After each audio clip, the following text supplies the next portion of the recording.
ముందుగా అందరికీ నమస్తే, అస్సలాముఅలైకుం, వందనాలు.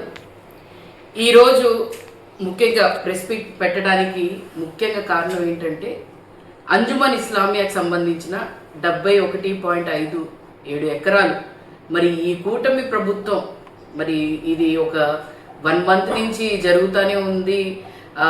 రౌండ్ టేబుల్ కాన్ఫరెన్స్ జరిగినాయి, జేసీఎస్ మీటింగ్స్ జరిగినాయి, అన్ని చోట్ల జరుగుతూనే ఉన్నాయి. ప్రతి దానికి మన దమ్ము ధైర్యం అని చెప్పుకుంటున్న దద్దమ్మ చేతకాని ఎమ్మెల్యే, గుంటూరు తూర్పు నియోజకవర్గానికి చెప్పుకుంటున్న ఎమ్మెల్యే నజీర్ అహ్మద్ గారు అసలు ఎలా ఉంటుందంటే స్క్రీన్ ప్లే దర్శకత్వం అంతా ఏమో సెట్టింగ్ అంతా చేసిన తర్వాత అందరు మాట్లాడిన తర్వాత ఆయన ఎంట్రీ ఇస్తారు. ఎంట్రీ ఇచ్చి ఏం చెప్తారు, ఏమని అంటే చాలా ఎటకారంగా, చాలా ఏంటో ఆయన చెప్పిందే వేదం, ఆయన చెప్పిందే కరెక్ట్, ఆయన చెప్తుందే కరెక్ట్, ఆయన చేస్తుందే కరెక్ట్. తూర్పు నియోజకవర్గంలో పిచ్చోళ్ళలాగా పాంప్లెట్లు పంచుకోవటం పిచ్చోళ్ళు, ధర్నాలు చేయటం పిచ్చోళ్ళు, ఇవి చేస్తున్న వాళ్ళందరూ పిచ్చోళ్ళు, నేను చెప్తుందే కరెక్ట్ అని చెప్పుకుంటున్న దమ్ము ధైర్యం చేతకాని ఎమ్మెల్యే, ఇక్కడ ఉన్న ఎమ్మెల్యే నజీర్ అహ్మద్ గారు. ఆయన మరి 2 జేసీఎస్ మీటింగ్లు, ఒకటి జేసీఎస్ మీటింగ్, ఇంకోటి ఉల్మాల్ మీటింగ్, ఇంకోటేమో ఒక నిరసన కార్యక్రమం.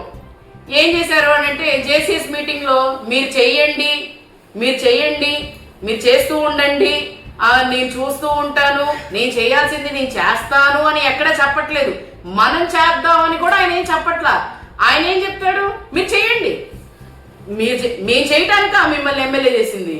2,50,000 మంది ఓటర్లు ఇక్కడ ఉంటే మీకు 1,00,000 మంది ఓట్లు వేస్తే మీరు చేయండి అని వాడి మీద నెడతారా? వాళ్ళు చేయటానిక మిమ్మల్ని ఎమ్మెల్యే చేశారు. వాళ్ళు అంటే మీరు చేయరా? You are not representative. మీరు ఎమ్మెల్యే కాదా? మీరు రిప్రజెంట్ చేయరా తూర్పు నియోజకవర్గం నుంచి? మీకు చేత కాదా? మీకు చేత కాదా చెప్పండి, ఒకసారి దిగిపోండి. గద్దె దిగితే మీరు ఎమ్మెల్యేగా రాజీనామా చేస్తే చేయాల్సింది మేము చేస్తాం. మీరు యాజ్ ఏ అంజుమన్ president, as a Waqf board director, మీకు ఎక్కడా కూడా దీని గురించి, దీన్ని కాపాడాలని ఉద్దేశం ఎక్కడా కూడా లేనట్టు ఈజీగా కనిపిస్తుంది.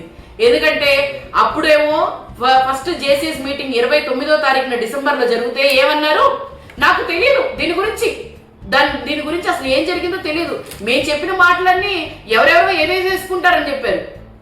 మరి ఈ రోజు నెల అవుతుంది, ఒక్క సంతకం, మీ లెటర్ హెడ్ మీద ఒక సంతకం పెట్టి ఒక రిప్రజెంటేషన్ కలెక్టర్కి ఇచ్చారా మీరు ఇప్పుడు దాకా? ఇవ్వలేదు. అంటే చేతకాదు కదా, దమ్ము ధైర్యం అని కాల్ ఎగరేయడానికి తప్ప దేనికి పనికిరారు కదా మీరు. దమ్ము ధైర్యం అని ఎవరి ముందు ఎవరు చూపిస్తున్నారు? మీరు ప్రజలు చూపిస్తున్నారా? ఓట్లేసి గెలిపించిన వాళ్ళు మీరు చూపిస్తున్నారా? ప్రజలు ఓట్లేసి గెలిపించినందుకు దమ్ము ధైర్యం మిమ్మల్ని కాలర్ ఎగరేసుకోవడానిక మిమ్మల్ని ఎమ్మెల్యే చేసింది ఇక్కడ తూర్పు నియోజకవర్గంలో? ఏంటి ప్రతి ఒక్కటి కూడా కాపాడుతాను అని చెప్పి ఆయన ఎక్కడ చెప్పట్లేదు. మీరు చెయ్యండి, నేను చూస్తా ఉంటాను. మీరు చూడడానికి మిమ్మల్ని ఎమ్మెల్యే చేసింది మేము ఇక్కడ. మీరు చూస్తూ ఉండడానికి ప్రజలు మిమ్మల్ని రోజు కారులో తిరగడానికి, లేకపోతే ఎస్కాట్లో, లేకపోతే అంతమంది పోలీసులు పెట్టుకొని మీరు ప్రొటెస్ట్కి వచ్చారంటే అక్కడే మీకు అనిపిస్తుంది మీ దమ్ము ధైర్యం ఏంటో. ఎందుకంటే ప్రశ్నించే వాళ్ళని మీరు అక్కడ మాట్లాడనివ్వట్లేదు, ప్రశ్నించే వాళ్ళని మైకులు లాగేసుకుంటున్నారు. మీరు మాట్లాడితే ఏమో మంచిది, మేము మాట్లాడితే చెడా. మేము అడిగితే మీరు సమాధానం చెప్పలేకపోతున్నారు. అదంటారా దమ్ము ధైర్యం ఎమ్మెల్యే గారండి? మాకు తెలియదండి. దమ్ము ధైర్యం అర్థం ఏంటంటే ప్రజలు ఏదైనా క్వశ్చన్ అడిగినప్పుడు దానికి ఆన్సర్ చెప్పకపోవడం దమ్ము ధైర్యం అని మాకు తెలియదు ఇప్పుడు దాకా. మరి ఈ కూటమి ప్రభుత్వంలో మీరు నిజంగానే ఇక్కడ మైనారిటీలు, ఇక్కడ ఆంధ్రప్రదేశ్లో మైనారిటీలకి మచ్చ ఎవరైనా ఉన్నారు అని అంటే బెస్ట్ ఎగ్జాంపుల్ గా ఇక్కడ ఉన్న ఎమ్మెల్యే నజీర్ అహ్మద్ అని చెప్పి ఈజీగా చెప్పచ్చు. అలాగే మరి నేను కొన్ని వీడియో క్లిప్స్ చూస్తాను ఆయన మీటింగ్ లో మాట్లాడినవి. ఆయన అంటారు, వినండి, మీరు విని దీని గురించి మీకు చెప్తాను.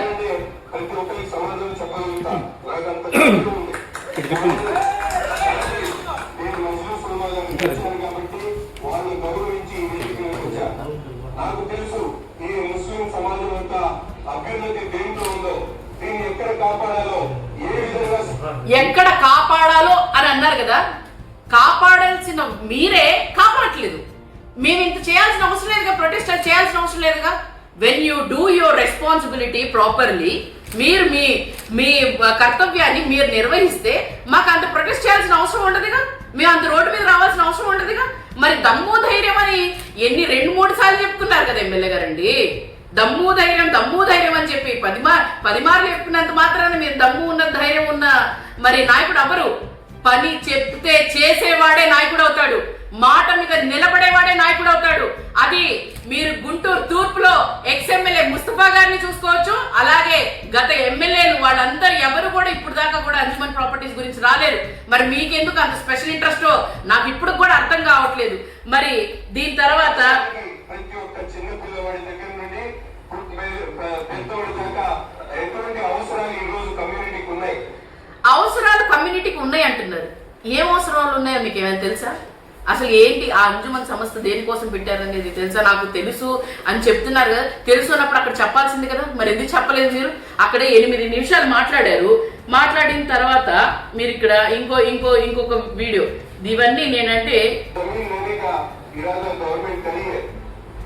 उसके बारे में खुला नोटिफिकेशन दिए 60 दिन के अंदर अपने अपने तौर तरीके में जो अख्तिलाफ है, जो ऑब्जेक्शन है आप लोग. నాకు అర్థం కాదంటే 60 రోజులు టైం ఉంది, మీరు ఈ 60 రోజుల్లో మీకు ఏమైనా అబ్జెక్షన్స్ ఉంటే మీరు ఇవ్వండి చెయ్యండి అని చెప్పి అందరూ చెప్తున్నారు, కానీ మీరు అబ్జెక్ట్ చేయట్లేదే.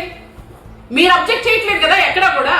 నేను దీనికి వ్యతిరేకం, మీరు దీన్ని లీజ్కి కానీ. అసలు ఇక్కడ ప్రాబ్లం ఇంకో విషయం, ఎమ్మెల్యే గారు ఏమంటారంటే R&R యాక్ట్ అంటున్నారు. అసలు R&R యాక్ట్ అంటే ఏంటి? Right to the fair, compensation and transparency in the land acquisition and rehabilitation and resettlement అని ఉంది. R&R యాక్ట్ అంటే సెటిల్మెంట్ చేయటం, దీన్ని కంపన్సేట్ చేయటం, అంటే ఉన్న ప్రాపర్టీని సెటిల్ చేసి కంపన్సేట్ చేయడం అని అర్థం. మరి దీంట్లో మరి అంజుమన్ని కాపాడుతానని ఎక్కడుంది? ఇక్కడ ఎక్కడుంది? ఎమ్మెల్యే గారు చెప్తున్నారు కదా, నేను కాపాడుతున్నాను, ఈ ప్రాపర్టీని కాపాడటానికి మీరు కృషి చేయండి అని చెప్తున్నారు. ఇంకో విషయం దీంట్లో ఎమ్మెల్యే గారు ఇంకోటి ఏమన్నారంటే, అంజుమన్ పేరుని మారబోదు, మారడానికి కుదరదు, ల్యాండ్ పేరు అంజుమనే ఉంటది కానీ డెవలప్మెంట్ చేయండి. సార్ ఇక్కడ చూడండి, ఇక్కడ అంజుమన్ అని ఎక్కడైనా మీకు కనిపిస్తుందా? వక్కని తప్ప ఎక్కడైనా కనిపిస్తుందా మీకు? ఇక్కడ ఒక్కసారి ప్రజలందరూ గమనించండి. ఎక్కడైనా ఎమ్మెల్యే గారు మీరు కూడా చూడండి సార్, మీకు తెలియదేమో ఇక్కడ ఎక్కడైనా కూడా అంజుమన్ అని పేరు ఎక్కడైనా కనిపిస్తుందా? కనిపించట్లేదు. అయితే దీంట్లో నేను ఒక ఎగ్జాంపుల్ గా చిన్న విషయం చెప్తాను. ఇప్పుడు ఎండోమెంట్ ప్రాపర్టీస్ అంటారు, కొన్ని గుళ్ళు ఉంటాయి. మరి ఎగ్జాంపుల్ కనకాపరమేశ్వరి గుడే అనుకుందాం, ఆ గుడికి సంబంధించి ప్రాపర్టీస్ ఉంటాయి. ప్రాపర్టీస్ ఉన్నప్పుడు మీరు ఎండోమెంట్ కి సంబంధించి ఎండోమెంట్ లో ఉన్న మరి ఈ గుడి కనకాపరమేశ్వరి గుడి గుంటూరు తూర్పు నియోజకవర్గంలో ఉంది, దీని ప్రాపర్టీ అని అంటారు. మరి అలాగే మీరు లీజ్ కి ఇవ్వాలన్నా చేయాలన్నా అదే పేరు వస్తుంది. మరి ఎందుకు మైనారిటీస్ డే మరీ ముఖ్యంగా దీంట్లో వక్కనే ఎందుకు ఉంది? ఎందుకు అంజుమన్ అని ఎందుకు లేదు? మేము అడుగుతున్న దానికి సమాధానం చెప్పండి. మీరు వక్కదానికి కింద క్లాజ్ లో కింద బ్రాకెట్స్ లో అంజుమన్ అని ఎందుకు లేదు? మరి ఇక్కడే పేరు పోయింది, ఇంకా అక్కడ స్వాహ, ఎమ్మెల్యే గారి స్వాహ అయిపోయింది.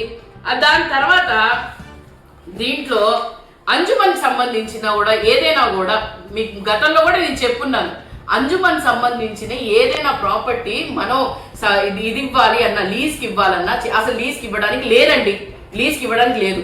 ఒకవేళ ఇవ్వాలన్నా దెర్ ఇస్ ప్రొసీడింగ్స్, అన్ని ప్రొసీడింగ్స్ ఉంటాయి.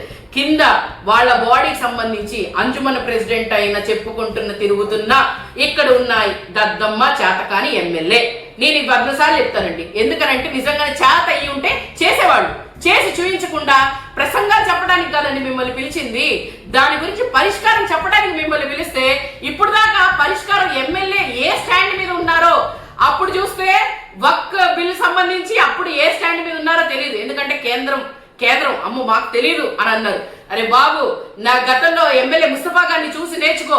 అప్పుడు ఎన్ఆర్సీ సిఏ గురించి ఆయన ఒక స్టాండ్ తీసుకున్నారు.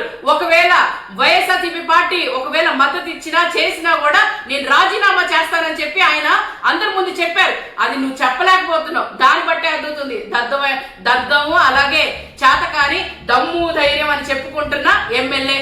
మరి అలాగే ఇంకో విషయం ఏంటంటే దీంట్లో వక్ఫ్ బోర్డుకి సంబంధించి ఏదైనా ఇవ్వాలి అన్నా చేయాలన్నా ఒకవేళ 33 సంవత్సరాలు 99 years అనేది లేదు, ఉండబోదు.